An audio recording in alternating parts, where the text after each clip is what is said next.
রাধে রাধে। আশা করি আপনারা সবাই খুব ভালো আছেন। আমার নতুন একটি ভিডিওতে আপনাদের সবাইকে স্বাগত। আজকের চাটা একটু স্পেশাল, কারণ আজকে রাজস্থানে আমাদের প্রথম চা।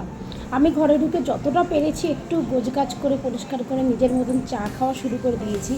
এখনও অনেক কাজ বাকি আছে, একদিনে সেটা করা কোনো মতেই সম্ভব নয়। আমার ঠিক জানলার ওপাশে একটা হলুদ কৃষ্ণচূড়া ফুলের গাছ আছে।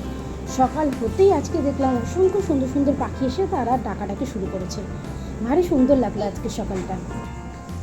আমার মনে হচ্ছে জলটা একটু বেশি ঘাটাঘাটি করে ফেলেছি, এর জন্য গলার অবস্থা কিন্তু খুব খারাপ।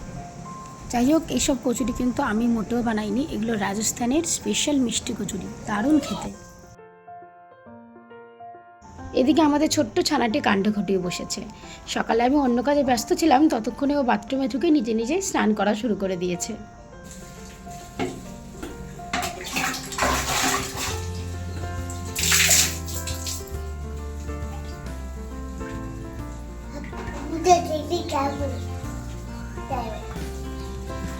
কি বলছিস কিছুই তো বুঝতে পারছি না, তাড়াতাড়ি স্নান কর, ঠান্ডা লেগে যাবে তো। অনেক হয়েছে, এবার ওঠো, চলো একটু মন্দিরে যাই। আজকে বেরিয়ে পড়েছি আমরা মন্দিরে যাবার জন্য। ব্যাস, বাড়ি থেকে মাত্র 2 থেকে 3 মিনিটের হাঁটা পথ। ইউবির জন্য তো একটা গাড়ি বরাদ্দ আছেই, আমি আর প্রিন্স হেঁটে হেঁটেই যাব।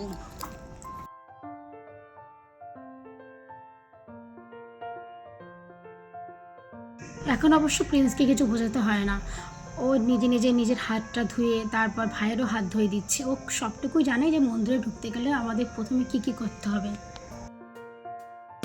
ও পুজোও করে দিয়েছে, এবার একটু প্রদক্ষিণ করছে। হ্যাঁ,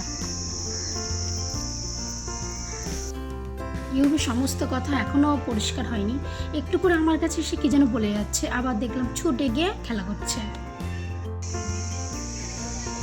ইউবি বেশি জোরে দৌড়স না, পড়ে যাবি। পুরো মাঠ থেকে মনে হচ্ছে সবুজ চাদরে ঢেকে রাখা হয়েছে। দুজন বাচ্চা এসে খেলতে, তারা যেন গেট খুলতে পারবে না, ছুটে গিয়ে গেট খুলতে চলে গেছে।